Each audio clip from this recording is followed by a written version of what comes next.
नमस्कार साथियों, आप सभी का स्वागत है एजुकेशन लाइन में। दोस्तों, कक्षा 8वीं के लिए प्री बोर्ड परीक्षा विज्ञान का जो पेपर है वो इस वीडियो में लेके आ चुका हूं और इस वीडियो में हम विज्ञान का पेपर देखने वाले हैं। तो यहाँ पे देखिए, सबसे पहला जो प्रश्न है वो बहुविकल्पी प्रकार का प्रश्न आपको पूछा जाएगा। यहाँ पे कुछ निर्देश आपको दिए गए हैं और इससे रिलेटेड है वो आपसे पूछा गया है, तो ये आपको पढ़ लेना है। यहाँ पे देखिए क्या बोला गया है कि पेट्रोलियम और प्राकृतिक गैस से अनेक उपयोगी पदार्थ प्राप्त किए जाते हैं। इन्हें पेट्रो रसायन कहते हैं।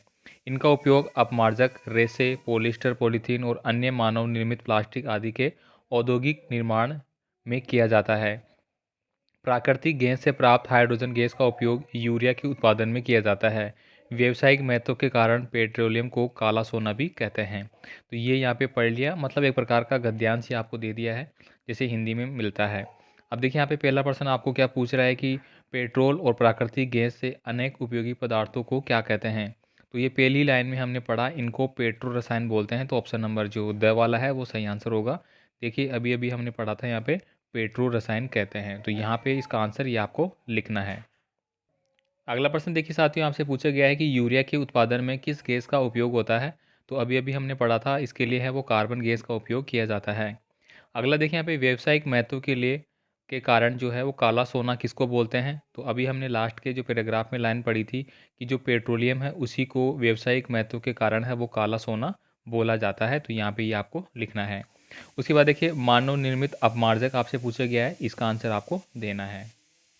अगला प्रश्न देखिए, यहाँ पे रिक्त स्थान वाले प्रश्न आपसे पूछे गए हैं। तो यहाँ पे देखिए सूक्ष्मदर्शी, तैयारी, प्रदूषण और जलवायु, ये जो शब्द दिए गए हैं उन्हीं के आधार पे आपको यहाँ पे लिखना होगा। तो देखिए यहाँ पे फसल उगने से पहले प्रथम चरण की जो मिट्टी है उसको क्या बोलते हैं। तो दोस्तों प्रथम चरण की मिट्टी जो है उसको अपन तैयारी बोलते हैं, ठीक है। यानी कि वो मिट्टी है वो एक प्रकार से मिट्टी तैयार करने की प्रक्रिया कहलाती है। सूक्ष्म जीवों को किसकी सहायता से देखा जा सकता है। तो सूक्ष्मदर्शी की सहायता से देखा जा सकता है, तो इसमें आपको क्या लिखना है, सूक्ष्मदर्शी। तो सेकंड में ये हो जाएगा, पहले में आपका क्या हो जाएगा, तैयारी, मिट्टी की तैयारी होती है, ठीक है। आगे देखिए यहाँ पे सही जोड़ी को आपको मिलान करना है। देखिए रवि की फसल आपसे पूछी गई है, रवि की फसल कौन सी है यहाँ पे आपको करना। देखिए रवि की फसल में आपके क्या आते हैं, आपके आते हैं गेहूँ, ठीक है, जो आ जाता है आपका चना आता है, आपका सरसों आता है आपका, ठीक है। तो ये चीज़ें आपको देखनी है, तो ये ऑप्शन नंबर जैसे मटर है वगैरह, तो ये यहाँ पे आपको टिक करना है। उसके बाद देखिए रासायनिक उर्वरक, तो रासायनिक उर्वरक में आपका यूरिया एवं सुपर फास्फेट यहाँ पे सही आंसर होता है। तो इस प्रकार से आपको ये टिक करना है। अगला प्रश्न देखिए साथियों, यहाँ पे लघु उत्तरीय प्रश्न आपसे पूछे गए हैं, एक शब्दों में आपको उत्तर देना है। जंतु कितनी विधियों द्वारा प्रजनन करते हैं, ये आपको यहाँ पे लिखना होगा। दहन के लिए क्या आवश्यक है, तो दहन के लिए साथियों क्या आवश्यक है, ऑक्सीजन की आवश्यकता होती है हमें, तो आपको यहाँ पे ऑक्सीजन लिखना होगा। दानों को भूसे से अलग करना है वो क्या कहलाता है, तो दोस्तों उसको अपन बोलते हैं थ्रेसिंग, ठीक है। जो दाने होते हैं उनको भूसे से अलग करने की प्रक्रिया है वो थ्रेसिंग कहलाती है, ये आपको यहाँ पे लिखना है। आगे देखिए यहाँ पे अगला है निम्नलिखित को आपको परिभाषित करना है। यहाँ पे आपको बोला गया है प्रतिजैविक, तो प्रतिजैविक को आपको लिखना होगा। खरपतवार आप जानते ही हैं कि जो फसल होती है, फसल के साथ अनावश्यक रूप से जो पौधे उगाते हैं उनको अपन खरपतवार कहते हैं। सिंचाई, सिंचाई का मतलब आप जानते हैं कि कोई भी जो फसल है उसमें पानी देना जो है वो सिंचाई कहलाता है। तो इस प्रकार से ये चीज़ें आपको यहाँ पे लिखना है भाई। अगला प्रश्न देखिए, यहाँ पे प्रत्येक का एक एक उपयोग आपको लिखना है। देखिए द्रवित पेट्रोलियम गैस, इसका मतलब क्या हो गया, ये होती है हमारी एलपीजी, ठीक है। एलपीजी का उपयोग हम कहाँ पे करते हैं ये आपको लिखना है भाई, ठीक है। आपको पता है आपके रसोई घर में इसका उपयोग किया जाता है। देखिए अगला है पेराफिन मोम। पेराफिन मोम का उपयोग है दोस्तों मोमबत्ती बनाने के लिए, या फिर जो अपन बोलते हैं ग्लिसरीन अपन बनाते हैं सर्दियों में, अपन जो क्रीम लगाते हैं ड्राइनेस के लिए, ठीक है, वो चीज़ें बनाने के लिए ये अपन यहाँ पे उपयोग करते हैं। बिटुमिन, बिटुमिन का दोस्तों मैंने कल साइंस का वीडियो आपको अच्छे से देख लेना है, वहाँ पे सभी प्रश्नों को मैंने सॉल्यूशन के साथ बताया था, वो आप ज़रूर देखना, पूरे प्रश्नों का आंसर वहाँ पे आपको मिल जाएगा। बाकी बिटुमिन, बिटुमिन का प्रयोग दोस्तों वर्तमान में जो कालतोर होता है हमारा, ठीक है, सड़क बनाने के काम में ये आता है, तो आप यहाँ पे लिखेंगे सड़क निर्माण में इसका उपयोग किया जाता है। नेक्स्ट प्रश्न देखिए साथियों, आपसे आपसे पूछा गया है कि अभ्यारण्य और राष्ट्रीय उद्यान में आपको अंतर बताना होगा। अभ्यारण्य क्या होता है और राष्ट्रीय उद्यान क्या होता है। कायांतरण किसे कहते हैं, उदाहरण देकर आपको इसको समझाना होगा। किन्हीं तीन हार्मोन ग्रंथियों के नाम आपको बताना है और उनसे स्रावित हार्मोनों के नाम भी आपको लिखते हुए बताना होगा। शोर और संगीत में क्या अंतर है, इसका आंसर आपको देना होगा, ठीक है। आगे देखिए यहाँ पे नेक्स्ट प्रश्न है साथियों यहाँ पे 8वां प्रश्न है, तड़ित से अपनी सुरक्षा के 3 उपाय आपको बताना है। तो दोस्तों कल की वीडियो में बताया मैंने, तड़ित का मतलब क्या हो गया कि जो आकाश से बिजली गिरती है उससे बचने के लिए जो है वो आपको 3 उपाय बताने होंगे। तो आपको क्या-क्या लिखना है? आपको क्या लिखना है? आप यहाँ पे लिख सकते हैं कि हमें किसी सुरक्षित स्थान पे, यानी कि हमारे ऊपर है कोई छत होनी चाहिए, उससे हम बच सकते हैं। पेड़ के पास हम नहीं होना चाहिए, हमें मतलब नीचे बैठ जाना चाहिए, खड़े नहीं रहना चाहिए, ठीक है? तो ये 2-3 चीज़ें आपको लिखनी होगी। एलपीजी लकड़ी से अच्छा घरेलू ईंधन क्यों है? ये आपको बताना होगा। तो दोस्तों आप इसमें लिख सकते हैं कि एलपीजी जो है वो, उसमें किसी प्रकार का धुआँ नहीं निकलता है। पहली बात तो लकड़ी में जबकि धुआँ निकलता है तो वो जो लकड़ी है वो हमारे वायु प्रदूषण के लिए जिम्मेदार है, जबकि एलपीजी नहीं है।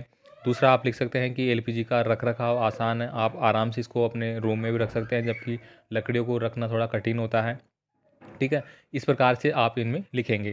देखिए, मानव नेत्र का रेखांकित नामांकित चित्र आपको बनाना है और मानव नेत्र के बारे में डिफाइन करना है आपको। जो हमारी आंखों में रेटिना होती है, परितालिका होती है, ठीक है? ये आंखों के भाग होते हैं, पुतली होती है, ये आपको यहाँ पे लिखना होगा भाई। अगला प्रश्न देखिए साथियों, आपसे पूछा गया है कि घर्षण किस प्रकार शत्रु और मित्र दोनों होते हैं। कल के वीडियो में पूरा विस्तार से इसका आंसर मैंने दिया था, आप उसमें देख लेना भाई। घर्षण यानी कि जो घर्षण होता है वो हमें चलने में मदद करता है, साथ साथ वो हमारा क्या मित्र हो गया, क्योंकि अपन पृथ्वी पे चलते हैं तो हमें घर्षण की आवश्यकता होती है, तभी हम सही से चल पाते हैं। और दूसरा, जो मशीनरी पार्ट्स होते हैं, हमारी कोई भी मशीनें होती है, वहाँ पे जो घर्षण घिसाव जो होता है वो उसमें हानि होती है, तो वो एक प्रकार से शत्रु हो गया। तो ये चीज़ें मैंने कल के वीडियो में बताई है।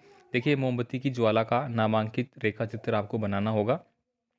अगला देखिए यहाँ पे वनोन्मूलन से वर्षा दर किस प्रकार कम हुई है, ये आपको समझाना है। तो पूरा विस्तार से इसका भी आंसर आपको कल के वीडियो में मिल जाएगा, और उसकी पीडीएफ फाइल साथियों वो आपको हमारे ऐप पे मिल जाएगी। जितने भी आपके प्री बोर्ड के पेपर है, चाहे वार्षिक परीक्षाओं के पेपर है, चाहे आपकी टेस्ट सीरीज है, सब आपको हमारे ऐप पे मिल जाएगी। ऐप का लिंक डिस्क्रिप्शन बॉक्स में दिया गया है, या फिर आप प्ले स्टोर पर एजुकेशन लाइन सर्च करके वहाँ से डाउनलोड कर लेना भाई।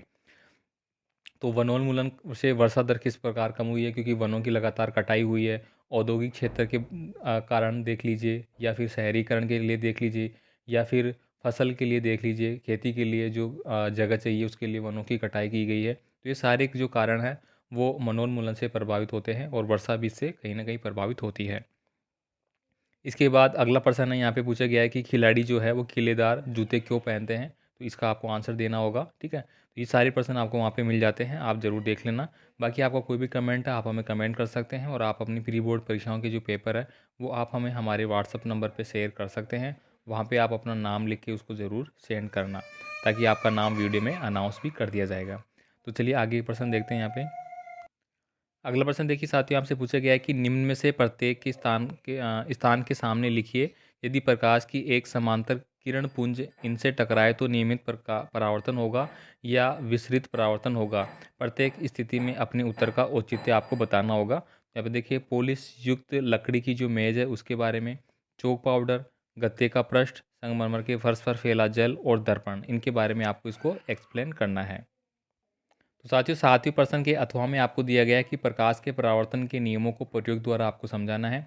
8वां प्रश्न है, चित्र की सहायता से किसी ऐसे उपकरण का वर्णन करना है आपको जिसका उपयोग किसी आवेशित वस्तु की पहचान में होता है। या फिर अथवा में दूसरा दिया गया है कि निम्नलिखित चित्र में दर्शाए गए व्यवस्था में बल्ब नहीं जलता है। क्या आप संभावित कारणों की सूची बना सकते हैं? अपने उत्तर की व्याख्या आपको करनी है। तो ये जो चित्र नीचे आपको दिख रहा है, मैं अगर आपको दिखा देता हूँ।